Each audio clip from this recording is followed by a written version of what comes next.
Hello. Today we're here to talk about avoiding bad C-suite hires in private equity portfolio companies. My name is Eric Walzakowski, and I'm the CEO of Bespoke Partners, a firm that cares about private equity software talent in portfolio companies all day, every day. That's our heritage. We started in 2011 with that mission. I'm a career operator, and my entire career has been spent getting the right teams in place to execute on value creation strategies. I'm joined here today by Mike Song. Mike is an esteemed colleague, friend of the firm, and client with Providence Equity Partners. He's been there over 13 years. Before that, he was with RSA, the security division of a Dell EMC company, and before that was with Bain & Company. Welcome, Mike. Would you like to say a few words about your firm? Yeah, thanks, Eric, for having me. I'm really excited to be here today. Just to provide a brief background on Providence, we're a $35 billion asset under management firm. We're a sector-focused investor, so we invest in the media, telecom, communications, and software and services spaces. And we're growth investors, so we're investing in companies in the upper middle market. And our goal is to really help growth companies drive even faster growth through both organic and inorganic initiatives. That's great. Thank you, Mike. I would also like to introduce Brian Kasser. Brian is the lead talent partner in the technology group at Welsh, Carson, Anderson, and Stowe. Brian has been working on executive teams in private equity for a long time now, both at Welsh Carson, but also Lightspeed Venture Partners. And before that, he was the practice lead of the software industry at Russell Reynolds. Welcome, Brian. We'd love to hear a little bit about your firm. Well, thank you, Eric and Tess. We really appreciate the invitation today. Just by way of background, Welsh Carson is a 40-year-old middle market private equity firm. Currently, we are investing in our 14th fund, which is a $5 billion fund. We focus on software and healthcare. So those are our areas of specialization. And again, we find great growth-oriented private equity companies in the middle markets. Fantastic. Thank you. And finally, I'd like to introduce my partner, Tess Fisher, who runs our go-to-market practice. She has over 17 years of building and managing networks, clients, and teams in the private equity space. Prior to Bespoke, she held leadership roles at both Vista and GLG. Tess, would you like to share a few thoughts on our firm? Yeah, thank you, Eric. Bespoke Partners is an executive search and leadership advisory services firm, and we're really the largest firm focused exclusively on software with a specialization in private equity. We now have over 100 employees across the country, and we've conducted over 1,000 executive searches. Because of our focus in software, we have an unmatched network in the industry, and we pair this with a thorough and data-driven process, back channels, and behavioral assessments. And that leads to an industry-leading 99% success placement rate. Fantastic. Thank you all. I'd like to encourage folks to leverage the chat to ask questions throughout the discussion here today. We'd like to make it as interactive as possible. And so when we talk today, what we're going to be talking about the costs of a bad C-suite hire, today's climate and mishire risk, and best practices to reduce mishire risk. The other thing I'd be remiss not to mention is we are releasing the second edition of our private equity talent benchmark report today. So you'll have the opportunity to pick that up. If you haven't read the first edition released in January, I encourage you to take a look at that. What we did over the last 6 months is we looked at the last 6 years of executive turnover in private equity software, following the top 50 firms in the space and mapping how those executives turned over at scale, what order, who filled the position, whether it was a step up or whether it was a proven executive. We then took our proprietary compensation data and overlaid that to provide a very thorough analysis of the private equity software executive talent landscape. So when we dive into it, to kind of set the stage, the monumental costs of a bad C-suite hire, I can't think of anything better to describe this than the iceberg. And the idea that protruding from the top of the water is a small vessel or obstacle. And that really represents the direct costs of a bad C-suite hire. We think about wasted compensation, severance, misaligned, incorrect strategies and resource consumption, staff morale and confusion, and recruiting time and costs. But that truly, as they say, is just the tip of the iceberg, because looming beneath the water are the indirect costs and the strategic impact that tend to be much greater than the direct costs. And when we think about indirect costs, we think about brand and reputation impact. We think about customer experience issues. We think about lasting staff morale issues after a C-suite departure. We think about strategic impact and the delay in the value creation execution plan. We think about longer than expected hold periods. And then we think about that lingering poison tainting the company. Mike, I know when we reviewed this and discussed this, you had a couple thoughts. Did we capture everything here? And maybe you can elaborate a bit on this from your experience. Yeah, Eric, I would say you definitely captured it. I mean, when I think about C-suite hires that go awry, I think the direct piece is a small part of it. I mean, for us, if our hold periods are typically, let's say 5 to 7 years, you lose out on kind of a C-suite hire could kind of hold you back a year or two in your investment period. It slows down growth. It confuses the customer sometimes. And it really kind of creates confusion and uncertainty in a company. And we're investing in growth companies, and so you don't want to ever slow down that momentum. And so finding a C-suite hire that doesn't work out, often kind of leads to time delays and just like momentum killer. It's a momentum killer. And so that to me is the bigger risk, and I think those are the things I think about more than the direct costs. No, I appreciate that. Brian, anything to add to Mike's observations? Absolutely. Eric, let me do a quick sound check with you. Does that sound better? Yep, hear you loud and clear. Okay, wonderful. It's funny how you look at what an iceberg, looks like. It's also the same way I think about the impact in an organization and the benefits and cost of that C-suite hire. It all starts with the CEO. If you get the CEO right, and right means right from an execution standpoint, right means from a culture standpoint, right means from a strategic standpoint, it all flows through the organization. The next layer of executives, the C-suite, the EVP level, they follow that lead, either good or not so good. And then from there, it trickles down the organization. So, one of the things that we speak a lot about inside of Welsh Carson is let's make sure we get the CEO right. And then let's make sure we make the right hires, because a great CEO is going to hire A players. That's all there is to it. And a B CEO is going to hire B and C players. So that's one of the things I would highlight there too. Great observation, Brian. And you know what? That really hits on our research. When we looked at the last 6 years of portfolio company turnover, one of the correlations we saw was that if the CEO was going to turn over, they typically turned over in the first 6 months. And so getting that A player was so critical. And then from there, you saw other A players join the team, whether it be a CRO, because we know the go-to-market thesis is very prevalent within private equity, or the CFO as we think about return on investment. But Tess, when we talk about that A player in the CEO chair, and I know you focus on go-to-market recruiting, but you've done your fair share of P&L leaders. Tell me a little bit about how you make sure we get that A player. Yeah, we really focus on assessment, back channels, and more assessment. So when we think about really ensuring that there's an A player in the seat, we go deep on the functional expertise. We focus on behavioral assessments and couple it with back channeling. We actually use our behavioral assessments to really formulate deep back channel questions that get to the root, not only of did the person do a good job, but can we validate their stories? Are there success stories lining up?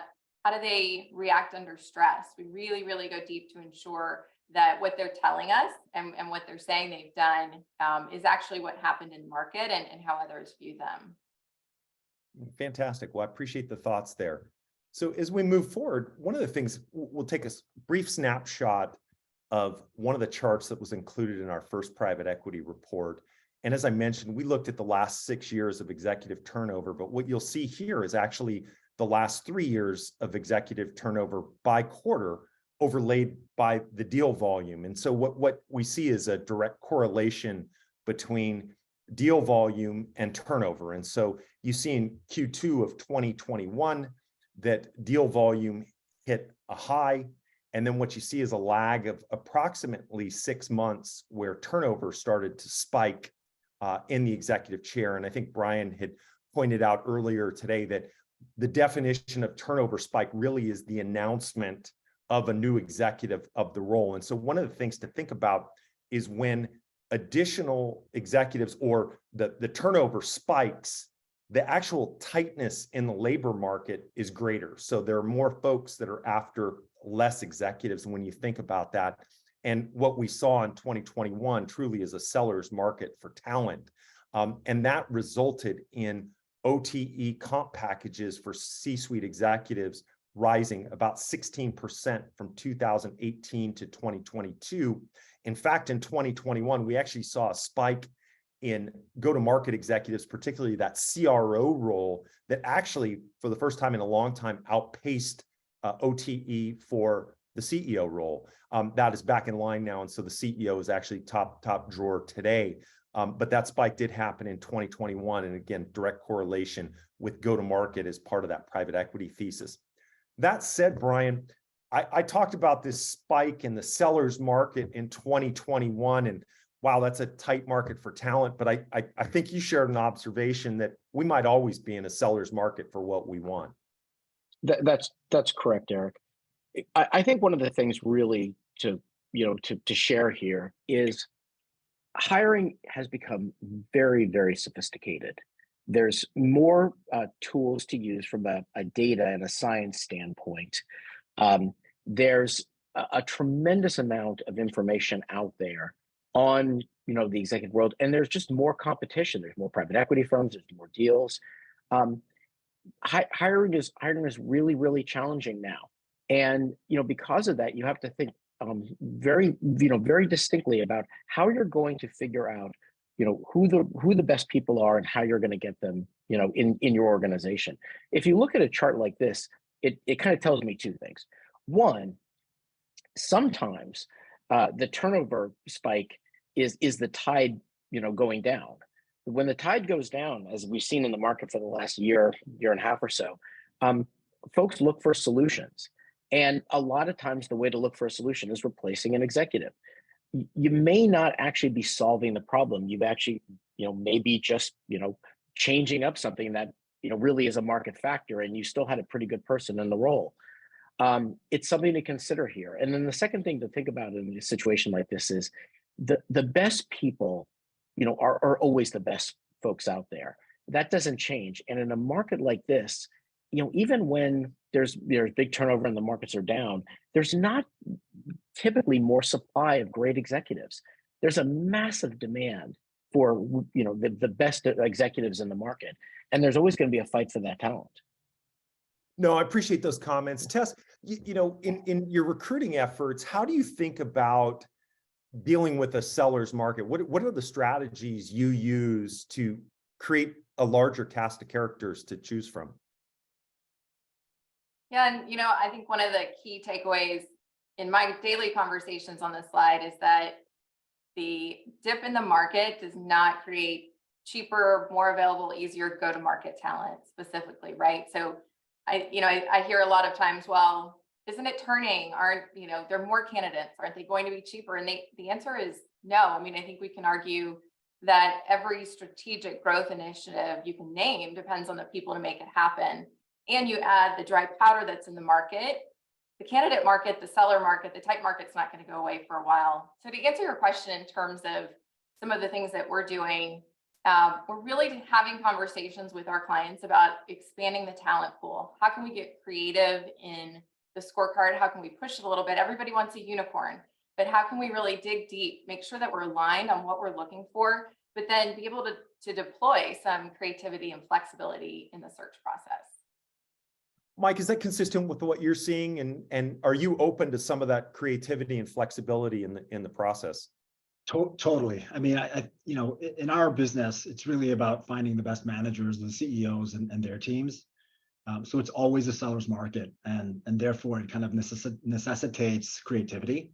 And like for example, in the CEO case, it may be a unicorn to go find the CEO that's done kind of XYZ that according to the spec, but why not go find like someone who was a great number two COO or CRO that delivered on those things and kind of take a flyer on them, because I think what got them success in their current roles may provide that same success and blueprint for a CEO role. So that's one example of just being kind of open to finding the best talent and then putting them in the right seat and giving them the support to be successful. No, Mike, I really appreciate that observation, because Step Up Candidates actually is a vehicle we use quite a bit to open up the scorecard. And our research actually shows that that Step Up candidate may be less risky than the proven executive, because they've worked so hard to get that opportunity in the role as one of the reasons why. And so that's something that we'll continue to tease out in the data as we continue to publish the reports. Speaking of the reports, a question did come in about whether or not folks would get a copy of the report, and we absolutely will be sharing a copy of the report to the webinar participants post this webinar here. Appreciate the questions coming in. We will address them either in the flow if appropriate or at the end of the webinar, but please keep them coming in. So when we look at the first teed up question, in a seller's market, what are some of the things we can do to get a great candidate with feeling like we settled or massively overpaid? And so one of the things we just addressed here was the Step Up candidate. Brian, in your mind, what other opportunities do we have? Well, I would say that in situations like this, where it's super competitive in a seller's market, it's very important to think about how you're going to approach the search from the very beginning to set the right scorecard, set what the unicorn scorecard looks like, but then create a couple, not contingency plans, but just offshoot plans. Like, where can you give a little bit? What are the areas where you could take a 7 out of 10 or an 8 out of 10 instead of a 10 out of 10, so that when you do start interviewing real life candidates, and every candidate is not a 10 out of 10, particularly in a market like this, the areas that you can give on. And I think what winds up happening in these sellers markets is, folks become very frustrated because they interview based on, a unicorn scorecard. And they don't give themselves the leeway to remember that no one's perfect. And you're looking for, a phenomenal executive, but you will have to give somewhere. Everyone has to give somewhere. But you have to be very systematic and thoughtful about where you can give and where you can't give. And then, do the referencing and the back channeling and everything you need to do to really pressure test. Does this executive and this candidate match that scorecard, the adjusted scorecard, the way you need to? No, makes a lot of sense. Mike, what observations do you have in terms of opening up the scorecard beyond Step Ups? I mean, I think it always comes down to kind of trade-offs. Like, and oftentimes what happens is people fall in love with like the package of, someone just very charismatic and, kind of seems like a CEO or kind of seems like the right CEO. And for us, we try to really just dig in deeper to say, let's kind of putting aside, kind of characteristics, like what are the actual things someone has done to, kind of to demonstrate that they can actually get into the weeds and really execute on a plan. So we try to think of it in a different way than, they check all the boxes on the scorecard. Can they actually do the job? Can they get into the weeds and pull back and kind of motivate their teams? I think that's probably, one other way we think about it. But that said, we never want to settle. I think ultimately for us, it's not about settling. I'd rather that we find someone, and if we have to overpay to some regard, like I think that's part of it. When you think about the value of an executive team and a CEO, the ROI for someone that's good is going to far outweigh, what their short-term kind of compensation needs are. Absolutely makes sense. Eric, real quick, I just might jump in with one other comment on this, is that, on this question in particular, the term overpaying for me at times can be, a little bit of a troubling term, in the sense that when you think about the money at risk here to execute on a company purchase in private equity, on the upside and on the downside, clearly we want to keep parameters around our compensation, and I'm not trying to make light of it, but good is good. And when you can get good into your company and into your private equity firm, it's not even just this deal. Someone great is someone you can use inside your firm for decades, potentially. The multiplier effect on the upside and candidly on the downside too, of what that executive from a pure compensation standpoint will contribute to the value of that company in your private equity firm is monumental. So I would just kind of keep that in mind as well when we talk about terms like overpay. And the incentives, you can structure those in a way that actually aligns with outcomes, right? So if you exceed EBITDA, by X, like I think you can structure it in a way so that it's not just an upfront sunk cost, like you're getting benefit because it's aligned with what the compensation is. No, fantastic. Both great points. And if you guys don't mind, we're actually going to go off script and bounce around a little bit because we've gotten some wonderful questions in from the audience. And so, Tess, when we think about a step-up candidate, obviously the tools we have at our disposal, interviewing resumes, back channels, and the like. But the question that really came in is leveraging the assessment in the step-up candidate. And I think about the go-to-market world and our use of assessment in the go-to-market world, because I personally, when you get at this level, haven't met a go-to-market executive that interviews poorly. It's the distinction of the thing behind the thing. And we talk about big hat, no cattle, or actually having the cattle go with their big hat. Tell me a little bit about what assessments we use and how we leverage those assessments in that step-up situation. Thanks for the Texas analogy, Eric. Appreciate Right? that as always. The big hat, no cattle.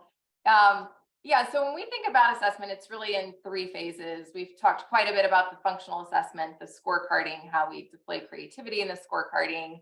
The behavioral assessments, and unique to Bespoke, we are paired. The executive search team is always paired with our leadership advisory practice, and they are experts in utilizing the Hogan assessment. So in our search process, we provide the candidates with the Hogan assessment. Not every single candidate, but it is earlier in the process. We want to avoid getting to the end of a process, doing a 4-hour battery on a candidate, and then realizing that we've all fallen in love with someone that has red flags and that we don't feel comfortable moving forward.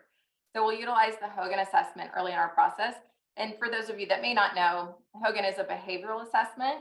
It's about 30 to 40 minutes online, pretty light touch for the candidates, but the amount of data that we get back and the ability for our leadership advisory practice team to really tease out insights and questions, and again, go to that question behind the question, is phenomenal. And so the search team and our clients and the interview teams are armed with questions, behavioral questions to ask throughout the process. And we really find that it couples well with back channels and helps us get that 360 view of the behavioral and I think most importantly, the culture fit that the executive is going to bring to the organization and with the ELT. I appreciate that. Well, let's move on to the next question we had there was, what's the most profound and lasting impact of a bad C-suite hire? Brian, do you want to touch on that for us? Sure. I'd be happy to. I just think in every sense of the way, when you make a great C-suite hire, the impact from the standpoint of the execution is phenomenal. It's just incredible. I think it all stems from they know how to identify the right talent in the organization underneath them, at least 1 layer down and sometimes 2 or 3 layers down, because they understand the details. They execute meticulously. They bring in people who follow their lead from the standpoint of executing. And most importantly, when you bring in the right people in the C-suite, particularly the CEO, they mirror the values of the private equity firm. Remember, we come in with a plan in place and what we want to do with this company over a period of time to achieve the goals that we have for the company. We're growth-oriented middle market private equity. We like to build great companies that thrive, not just for a few years, but for the long term. And we love to hold our companies for a long time. With that in mind, having a CEO and then other C-suite executives who mirror that value system and truly understand what we're all trying to do together as a team here. And it's not an individual sport. It's not about certain people getting certain, status or monetary gains out of this. This is for us all to win as a team and win a championship for the long term. Everyone, the folks in the organization, when you make the right hire in the C-suite, they mirror that same value system within our private equity firm. Makes a ton of sense. And Brian, you've referenced that CEO many times, and that, you know, it no short how important that hire is.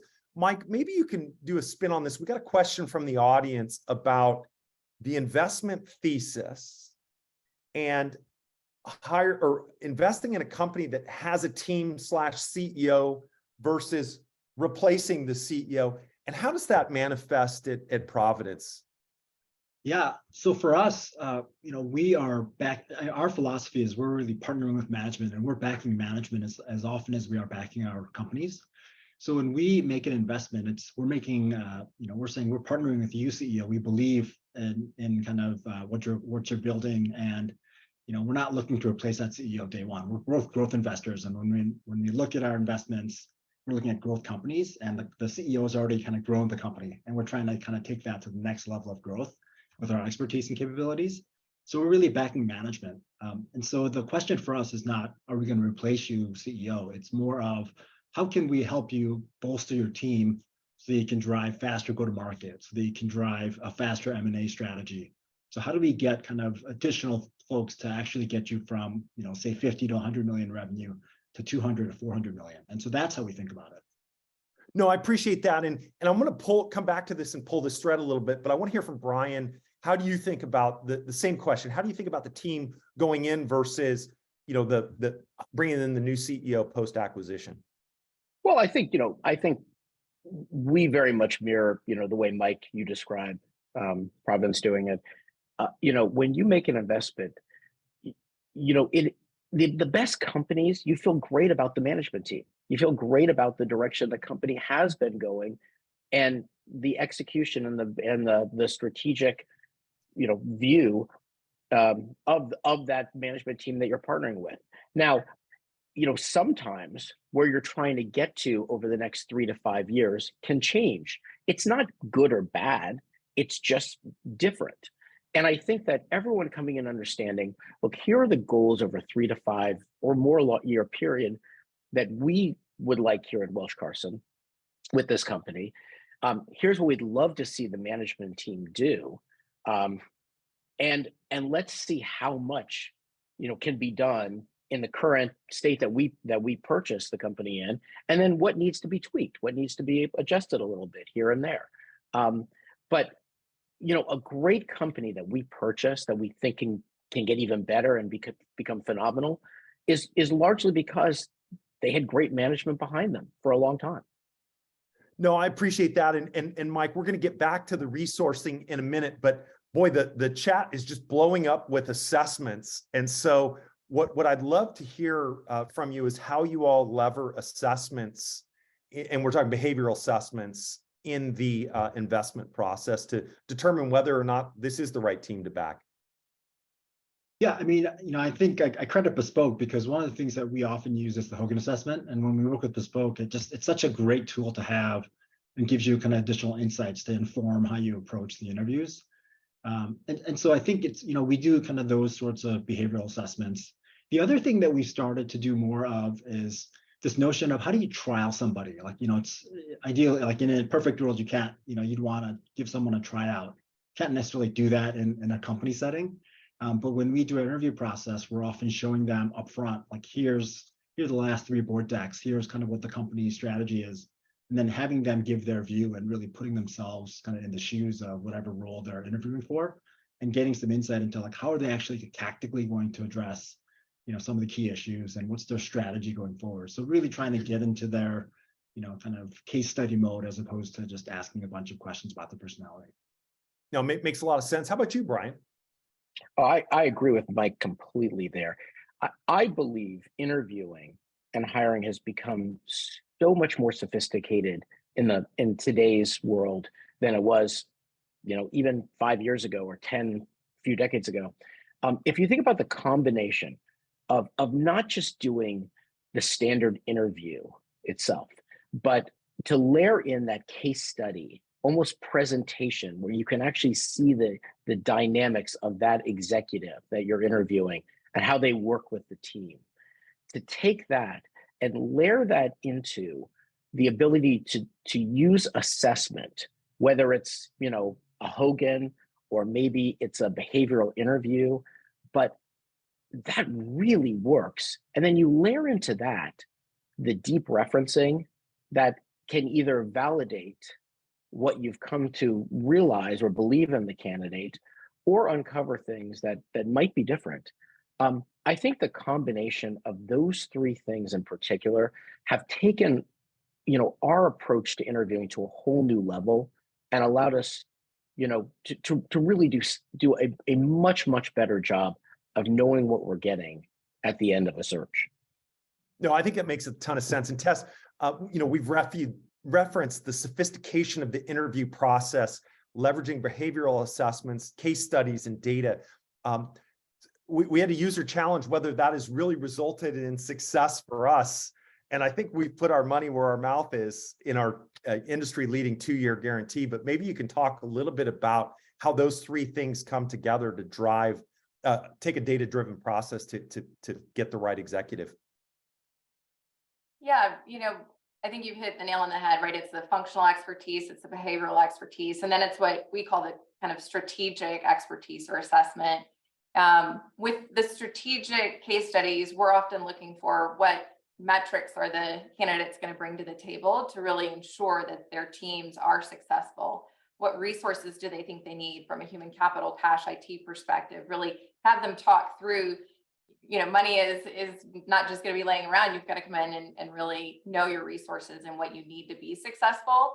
And then, you know, how you're going to prioritize and plan. And you can't do everything all at once. And so we have, because we're functionally organized here at Bespoke, we have go-to-market, we have CFO, we have CEO, strategic frameworks that really help our clients think through what are the questions and how do we really make it a working strategy session. No, I appreciate that. And there was another question that came up around just the timing and the frustration of these additional assessments and case studies and the like. But one of the things I'll just point out, because I really want to get to this resourcing question that we do is we've been accused of issuing the business person's Hogan. And the client that told us that said, hey, don't take offense because you don't spend a lot of time telling us the science behind it. We expect you know the science. And so in our process, we actually use the science of the Hogan actually to help Mike and Brian guide their interview questions, how we leverage our back channels and the like in that. And I think that really minimizes the time it takes to do these additional assessments. But with that, Mike, I really want to get into the thread you started earlier around, okay, so I've got this CEO in the chair and the resources you bring to bear to help make them successful in that situation. Yeah, so you know the way that we operate is we have our and I'm on the portfolio. I lead the portfolio ops function. You know, we have a team of kind of multiple resources that can help our companies, and so we've got our portfolio ops team that really helps on overall value creation and really focusing on the organic side. We've got a group that can help with origination on M&A tuck-in opportunities. We haven't talked about operating partners yet, but we have operating partner or senior advisors who are former C-level executives. And that collective plus our experience investing in our core sectors and investing in growth kind of give us the playbook and the pattern recognition and the tools to deploy with the CEO and the company. You know, it's always here's kind of how we can help you, but let us help you in the way that you can absorb it and leverage it, as opposed to we're just going to inundate you and here's this waterfall of information. You know, let's pick 3 things because you can only focus on 3 things at a time and really help us prioritize what we can do to help drive that value creation. Fantastic. How about you, Brian? Yeah, I think you're exactly right. You know, we talked a little bit about the assessment process. One thing to highlight here, and I think Eric touched on this a little bit, is that it can be hard for candidates to go through that level of interviewing and then go through that level of assessment, as well as referencing. That's a hard process for candidates as executives to go through. One of the things we really describe is the process is not a way just to evaluate an executive, but as a way to understand, okay, here are strengths and weaknesses, and how do we help you um, perform and execute at your highest level in alignment with our goals, with this company and our firm values. And when you bring an executive into a long process like that, but you can frame it as, use this as an incredible learning experience for you, and use this as a way for you to reach your ultimate potential in the role working with us, because we want to help you be great. We want this company to be great, and we want you to be great. And all these things we're doing along the way here are going to help you reach that point. I think the way you position things like that can really be advantageous to the overall process and your entire relationship with the executive, especially when you bring them on board. No, I think that's absolutely right. And just anecdotally, as folks may know, we actually are sponsored by AEA Growth Investors, and they effectively have brought the weight of their firm to help us be successful, from being a strategic thought partner, introductions at the right time to folks that we're trying to get in front of, or actually just even leveraging some of their analyst resources to do analysis on strategic deals and strategic planning. And so I can't emphasize enough the value that a good private equity partner like Providence, Welsh Carson, or AEA brings to the equation as you're trying to execute on that value creation strategy. So when we look at leadership hiring, some say you can hire quickly or you can hire right, but not both. What are ways to actually do both, Brian? I find, Eric and Tess, this to be one of the most fascinating questions / challenges in our business, is that you think about the risk to your business of not getting somebody in the chair and then giving them the amount of time they need to ramp up in the role, which can take a quarter, 2 quarters, 3 quarters, whatever it is, for them to be really effective. The longer that process takes, the more risk you put on your business. But on the other end, I call it the hiring conundrum, because on the other end, if you try to achieve perfection and find that unicorn and make the right hire, even the perfect hire, I've seen searches that have had a birthday. It goes past a year, and that's pretty tricky, because all of a sudden we're talking about something that could be a 1.5 years or 2 years of impact on your business. What I would say is this: there's no easy answers, of course, but I think about, as somebody, as an old football guy, I think about what an incredible offensive coordinator does in the NFL. The highest level of competition in the world in football. The amount of rigor they put on their game plan. They put a great game plan together, the unicorn game plan. Then they come off it, like we talked about, that scorecard is, what do we do, if we're not as good in this area, not as good in that area? How do you create alternate game plans, knowing that you're going to be faced with different things walking, into the game, and your players are going to perform at different levels? Then how do you go about executing that game plan meticulously? And I think about it in the search world. It's not like a station by station process. It's not going from one weekly status call and then no information until the next week, the next Thursday, when you have your status call. And you get a bunch of information there, and you kind of wonder what happened, what kind of sausage was made during that week. You have a very dynamic execution, nimble execution oriented game plan, where you change it minute by minute, hour by hour. And when an incredible candidate, pops their head up, you strike, and you don't wait for that next status call. And you start to put a plan in place to do all the things you can 5 days earlier than you would have normally. So, Eric, a long way of saying to you that there is a very systematic, execution-oriented approach to both solving speed and quality, and to solve the hiring conundrum. But you have to have an execution mindset, and you have to take a whole different approach to search and hiring if you're going to be able to solve it in a really competitive market like today. No, I appreciate those thoughts, Brian and Tess. I mean, we pride ourselves on days to close. I think when it came in, 2022 was about 90 days to close. Can you talk a little bit about balancing the days to close with our 99% success rate, which is executive in chair 2 years after we placed them? Yeah, absolutely. And Brian said a lot of what I would say, right? It's having a partner and a team that's execution focused, that is worried and focused, every single day, every single minute, nights, weekends, it extends, time doesn't stop for these executives, and ensuring that you're not shortcutting the process, but that you're also moving quickly and you're asking the right questions throughout, you're responding to what the candidates are saying and what's happening in real time. And a lot of it really goes to having a very detailed process. Here at Bespoke, we've mapped our process. It's over 362 steps. And not to say that to scare anyone, because much of it is automated, but there's 5 of us on a search team, all in lockstep, and we know how to compress it and how to drill deep when we need to. Well, and I think just to emphasize the other thing, Tess, though, is the intense focus on the software industry by and large. And you think about the service we launched formally in March, the Strategic Resourcing Group, where we have actionable executives at the ready. And by focusing on the network, we know who's available. And so oftentimes can solve the search before we get started. And so I think that focus is part of balancing that out. I want to make sure that we keep moving ahead. And this one, and Mike, I want to get to your comments on a minute, but Brian really seeded this one. Are there times where you just go with a B player, Brian? So this all kind of stems from there's been a couple comments in the chat about when we keep saying unicorn hiring. Let's be clear. A unicorn is a unicorn because it's a unicorn.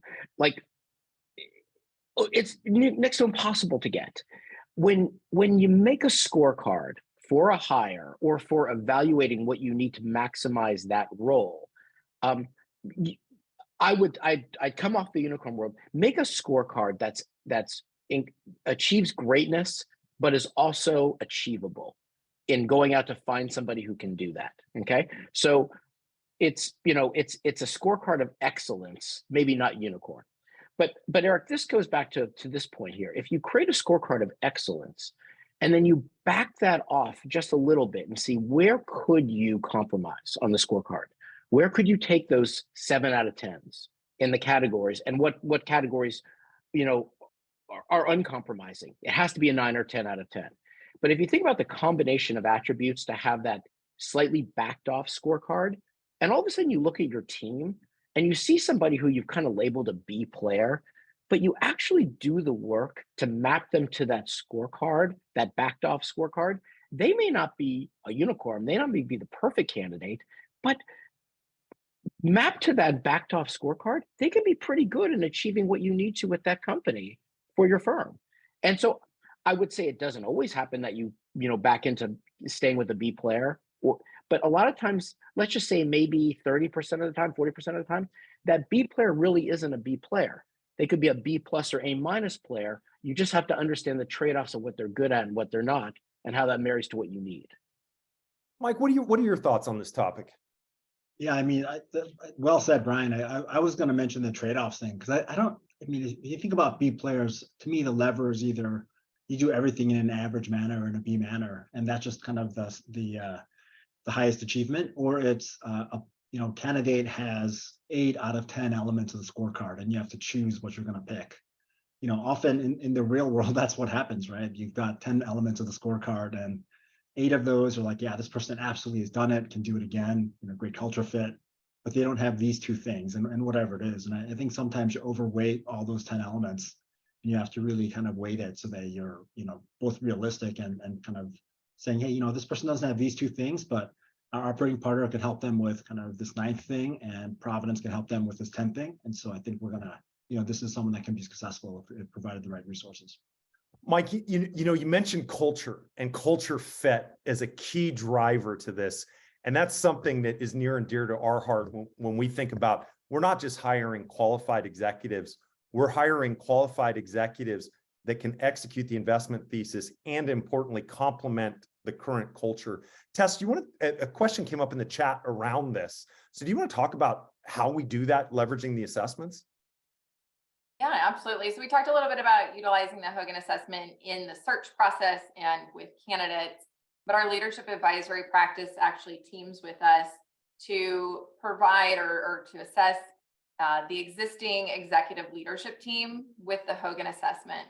And what that, and normally we do this in conjunction with the search most of the time, but we can do it outside of a search. Right now, we've just launched a couple where we are doing it with the search. And so our leadership advisory practice will give the Hogan assessment to 4 or 5 executive leadership team members and do a full readout of the way in which they interact, where there are gaps. And then as you are assessing candidates, you have something to measure it against, and you can see these 3 candidates, how they're going to stack up and how they're going to come in and be a culture fit, right? It sounds pretty simple, but when you see the Hogan readout, there's so much data and really focuses on how people show up in a good day, how they perform when they're stressed, which we all know happens in PE-backed environments, and what are their values, what are really motivating and driving the individuals to achieve together. And that's why, Eric, like you mentioned, when coupled with our search process, there's a 2-year guarantee on our placements, because we believe so strongly in this idea of culture fit for the lasting, execution of value creation. No, fantastic. I appreciate you covering that. Tess, a question came up for you, particularly as it relates to go-to-market executives and the demands on compensation. Outsized OTE, outsized equity, upfront signing bonuses, and the notion was they have some trepidation about joining the company. Is that what you see, or is it more market-based demand? Yeah, we're still seeing a little bit, Eric, you mentioned the CRO compensation surpassing CEO in 2021. We're still seeing high and somewhat outsized compensation packages. Mike, I think you brought this up earlier, right? There's ways in which we're helping our clients get creative in the bonus structuring and matching it to performance, especially for sales leaders. The CMO and chief customer officers, are still highly comped as well, right? It's just a fallacy in the market that they've all come down, but I think there's ways in which we can get creative. And, at the end of the day, and we are still seeing candidates with multiple offers in front of them, I really get back to the question of, is this the job you want? And if you want this job to work with this private equity firm and you feel like you can execute on the investment thesis, then let's figure it out. Let's figure out all of the levers from cash and bonus and equity, and really, focus the individual on the role and being successful. And you'll find that most of them come out of, just making the money, because that's what it's not all about at the end of the day. Mike, Brian, any thoughts, particularly as it relates to go-to-market executives and the comp packages? I would just jump in, and the one thing I would start with here is, Tess, you make a really great point. Whether it's somebody with a go-to-market orientation or any senior executive on the team, particularly CEO, they need to want to be a part of this organization. They need to want to work with us. They need to get excited about the company and wake up every day excited about what problems this company is solving in the market. The comp typically works itself out when you can have a conversation with an executive and both sides really believe in the partnership and what you're going to do together. And so that's, I think Mike brought this up earlier, is that we're all smart enough to be creative about how to structure compensation in a way where everyone can win. And a lot of it can be based around, incentive compensation for performance. We do a lot of that. And it's a wonderful way to find the people who, if someone's excited about a role and know they can do really well in the role, they're going to be able to make a lot of money because they're going to execute on the things that are part of those incentive structures. Mike, any thoughts on that topic? No, I think it was well said. I mean, the only thing I would say is, and you want them to have fun. Like if it's a slog and they're just in it for the buck or the compensation, like it's pretty miserable if you're just at the wrong place or you've got the wrong role or you don't have the right fit. So I think ultimately the success is that person successful and is the company successful? I think that's a key part of it. No, I appreciate that. Question came in through the chat regarding diversity and what we're doing around diverse candidate slates. And I think, Tess, we just published something recently that we did a look back on the last 2 to 3 years. And I think that 40% plus of our placements have been diverse or underrepresented. And that's not slates, that's actual placements. Mike and Brian would love your thoughts for the audience question on how you all are thinking about diversity or underrepresented candidates. I mean, for us, it's really important. And I think, the way that we approach each search, and this is something that we ask, I think probably the first or second question we ask Tess when we do searches with Bespoke is, tell us how you're going to kind of find candidates from diverse backgrounds, and, where are you going to look, how are you going to present that slate? And then, really setting some sort of metric or benchmark on, we want a pipeline that looks at least kind of this percent that comes from diverse slates. Ultimately, I think the funnel has to be large enough, and you have to kind of have the slate, kind of be robust enough that you can actually kind of leverage that and find success in actually hiring diverse candidates. Mike, that's a great point. I think I would just, add in or comment on here that, we had talked a little bit about assessing executives based on culture and culture fit. A lot of our DE&I initiatives at Welsh Carson and broadly in the industry are to make them long-term and permanent and systematic. It's about changing culture. And so just fitting, here's an interesting thought for everyone here. Sometimes you'll assess an executive to see if they match the culture and they're a good fit for that culture. But maybe the culture is wrong. Maybe it's the entire culture that we all need to take a look at and assess what we need to build the right culture 3 to 5 years from now in a company and in our firm that may be different than what has been the case for the last 5 years. Doesn't all have to be bad, but there are probably pieces of it that need to be changed, distinctly. DE&I fits very, very smoothly and strongly into that, because if you assess the culture you want to have in that organization over the next 3, 5, 10 years, it makes you think very differently about the way you hire and who you hire and where you look for people.